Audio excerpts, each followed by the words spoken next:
everyone, how you doing today? My name's Kirsty, aka Beth Bookish. One day I'll get that intro correct. My name's Kirsty, aka Beth Bookish, and this is my December reading wrap up, which effectively is the final video and the final wrap up of 2023. Let's get into it, shall we?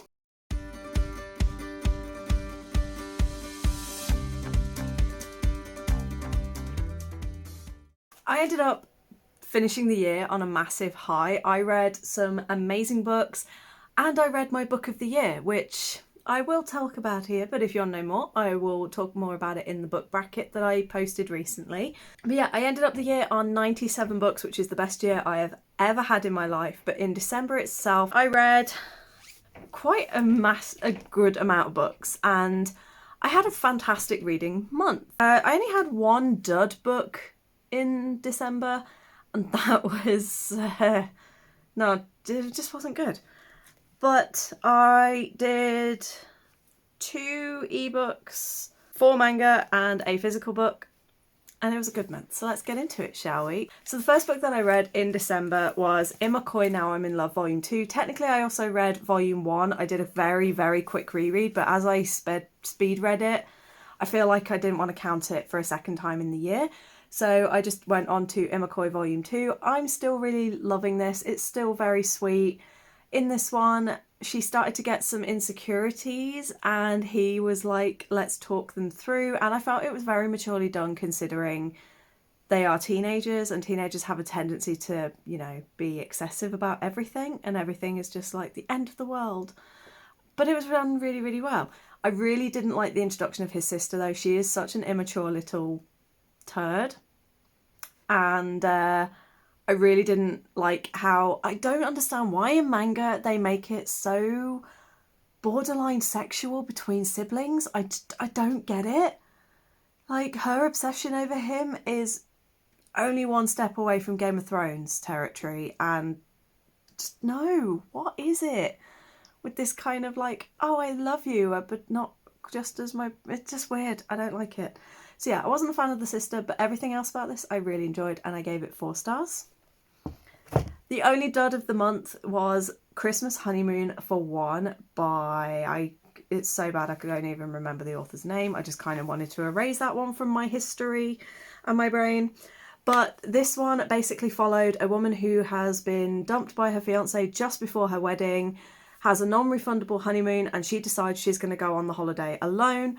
While she's there, she ends up meeting with this guy who, his girlfriend passed away, and again, they'd booked this holiday and she made him promise that he would go. And they meet and instantly fall in love. Yeah, it was insta love. But also, I hated the descriptions in this. The guy had so many different shades of green eyes. By the end, didn't really know anything else about him other than his green eyes, and B, just got so pissed off with it. And Brittany, who is Spell Books and Spines, her comment was just beautiful, because it was like, when an author discovers a thesaurus and not a dictionary. And yes, she was spot on. That was what it was. It was like, how many different shades of green can I come up with?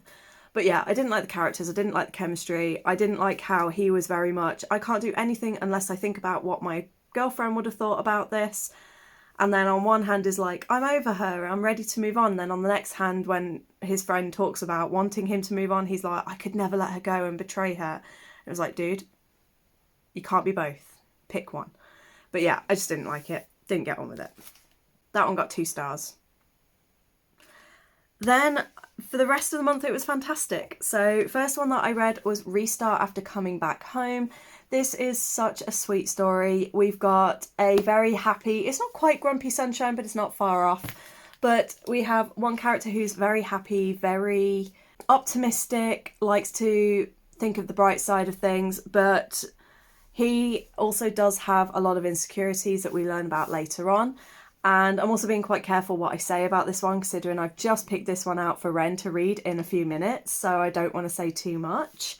And then we have the other character who, after failing at having a career over in the big city, he decides to come back home and he gets involved in the family business.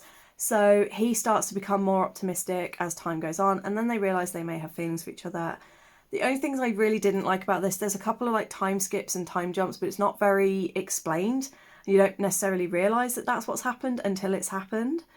But other than that, I thought it was really lovely, a really sweet story, and I had a really lovely time with it.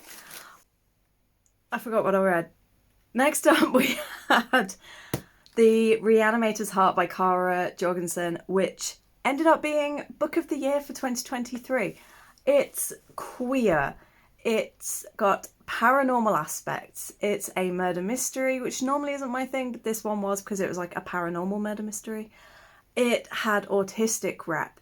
It had magic. It had just so much queer rep. It was amazing. I had a really great time with it. It follows Philippe. I keep saying Felipe, but it's apparently Philippe. But Philippe and Oliver, who both work for this paranormal place, like society within, I can't remember if it was New York or, they mentioned Philadelphia, but it's America. In like what is over here would be the Victorian period, but I don't really know what period it was that era is called over there.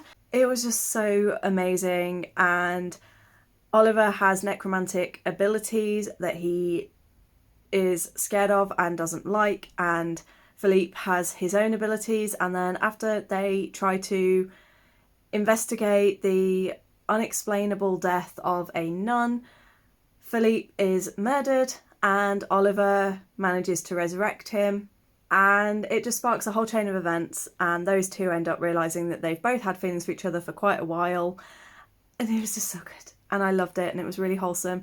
A little predictable in places, kind of a bit dropped off at the end for a split second, but overall, best time that I've had. I absolutely loved it, and yeah, as I said, Book of the Year, hands down. 5 stars, loved it. And it was one of the books that I read as part of the BBMYA Awards that I have applied to become a panellist again this year. And honestly, I loved it. It was just so good. And it came in 3rd place overall, so I was really, really thrilled with that. After that, it was time for Christmas, and I went to my dad's for Christmas with Ren. And while we were there, who just did that? While we were there, we went up into storage because a bunch of my books were in storage at my dad's, and he was saying that he was worried about their roof and the ventilation and was worried about mould. And thank God we went up there because the roof did in fact have a leak, and it had leaked over a couple of my boxes. Thankfully nothing of mine got destroyed, but we were both like, ooh. And a couple of my teddies either had to be binned or have parts thrown out. Like I've got one that had a leather jacket and the jacket was so full of mould it had to be thrown out. So thankfully we saved the books, but it meant that I could get volume 1 of my brother's husband out of storage so that I could read volume 2 that so-called Ren bought me earlier in the year. What do you mean so-called Ren? I don't know why I said so-called, because I mentioned you. No, it's because I mentioned you earlier. Like, that Ren bought me earlier in the year so I could finally read them, and I read them back to back. This was beautiful. This is a solid 4.5 series for me. The only reason it's not a 5 star is because I kind of wish we got a little bit more depth with Mike and his side of the grief. And I felt like it took a bit too long for Ryoji to realise that Yaichi to be like, my brother has died. And yeah, I just wish there was a little bit more on that side of things, but I did find this very beautiful. I love the changing attitudes and the way it challenges attitudes. And I just feel like this is one that so many people, I mean, the people who tend to have those attitudes towards the queer community wouldn't pick this up anyway, but they could really stand to, because it just challenges so much and makes people rethink how they are towards the gay community and things like that. But yeah, I just thought it was really beautiful. I loved the family dynamics. I loved the shift in Yoichi from who's this homo in my house to that's my brother. But yeah, I really loved it. 4.5 stars and had a great time, if emotional. And then the final book that I finished on New Year's Eve, about an hour, I think, before the bells went for midnight, was Under Your Spell by Laura Wood. This was so close to being Book of the Month for December, even though it was a rom-com, and You know, I don't normally score those super duper high, but you can see by the sheer amount of tabs again with this one, I had a fantastic time. I love Laura's writing. This is the second book I've read by her, the second 5-star that I've given her. She's probably, I think she is now an auto-buy author for me. I think it's safe to say 2 out of 2 books have been 5 stars, immaculate. So I think it's safe to say that she's going to be an auto-buy author from now on.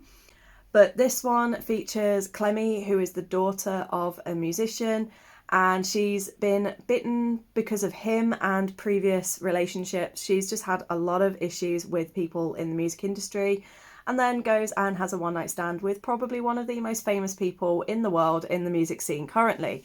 She doesn't realise this because she doesn't follow music in any way, shape or form and has no idea. But I just loved the relationship with her and her sisters. It was amazing because it turned out that her dad slept with 3 different women within like a 6-month period, and they all got pregnant at the same time. And rather than doing the thing of hating each other and crapping on each other, they instead all kicked him out of their lives, and they ended up bonding together and raising their children as a family. But it was quite hard hitting for me as well because Clemmy reminded me so much of myself, because she was 32 years old going through a really bad breakup, and the situation around that and some of her feelings and a lot of her thoughts when she was talking to the therapist, I was like, oh boy.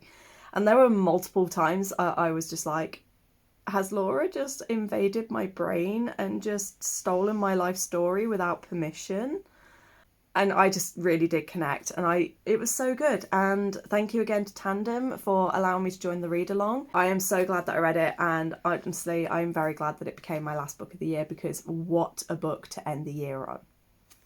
So yeah, that is my wrap up for December, and as I said at the start of the video, with that means that this is the final video that I will be posting about things relating to 2023.